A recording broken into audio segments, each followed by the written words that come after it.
आपका स्वागत है अपने YouTube channel story time with morals में। बहुत समय पहले उज्जैनी नगरी पर राजा विक्रमादित्य का शासन था। वे अपनी न्यायप्रियता, वीरता और बुद्धिमत्ता के लिए पूरे भारत में प्रसिद्ध थे। एक दिन उनके दरबार में एक तांत्रिक आया। तांत्रिक ने राजा से कहा कि यदि वे अमरता का रहस्य जानना चाहते हैं तो उन्हें शमशान में लगे एक पीपल के पेड़ पर लटके हुए वेताल को पकड़कर उसके पास लाना होगा।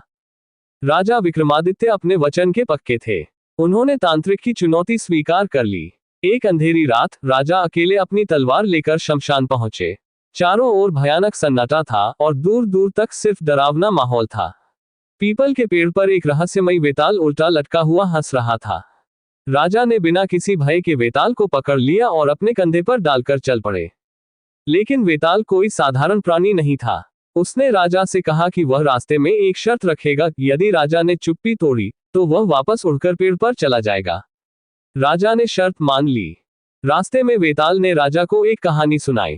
कहानी एक सुंदर राजकुमारी की थी जो बहुत चतुर थी। उसने घोषणा की कि जो भी उसके 3 कठिन प्रश्नों के उत्तर देगा वह उसी से विवाह करेगी। 3 युवकों ने अपनी योग्यता सिद्ध करने की कोशिश की।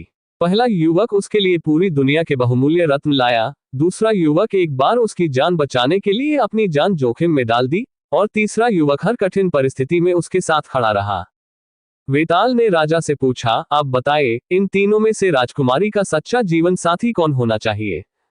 राजा विक्रमादित्य ने थोड़ी देर सोचा और फिर कहा, वास्तव में तीसरा युवक उसका सच्चा जीवन साथी है, क्योंकि जो व्यक्ति हर स्थिति में साथ खड़ा रहता है वही सच्चा साथी होता है। राजा का उत्तर सुनते ही वेताल हंस पड़ा और कहा, तुमने उत्तर दे दिया, इसलिए मैं वापस जा रहा हूं। ये कहकर वह फिर से उड़कर पीपल के पेड़ पर जा बैठा। राजा विक्रमादित्य ने हार नहीं मानी। वे बार बार वेताल को पकड़कर वापस लाते रहे और हर बार वेताल एक नई कहानी सुनाता और राजा से प्रश्न पूछता।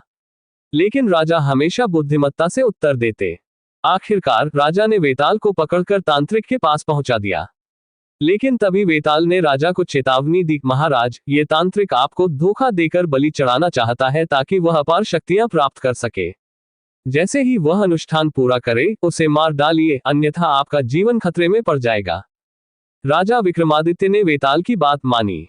जैसे ही तांत्रिक ने अपनी क्रिया पूरी की, राजा ने अपनी तलवार से उसका वध कर दिया। इस तरह राजा ने न केवल अपना जीवन बचाया बल्कि राज्य को एक बड़े खतरे से भी मुक्त कर दिया। वेताल ने राजा की सत्यनिष्ठा और चतुराई की सराहना की और उन्हें आशीर्वाद दिया। इसके बाद वेताल हमेशा के लिए मुक्त हो गया। इस कहानी से हमें ये शिक्षा मिलती है कि वचन का पालन करना सबसे बड़ा धर्म है। साहस और बुद्धिमत्ता से हर चुनौती को पार किया जा सकता है। सच्चाई की राह कठिन होती है, लेकिन अंत में विजय सत्य की ही होती है। अगर आपको कहानी अच्छी लगी तो लाइक और चैनल को सब्सक्राइब करें।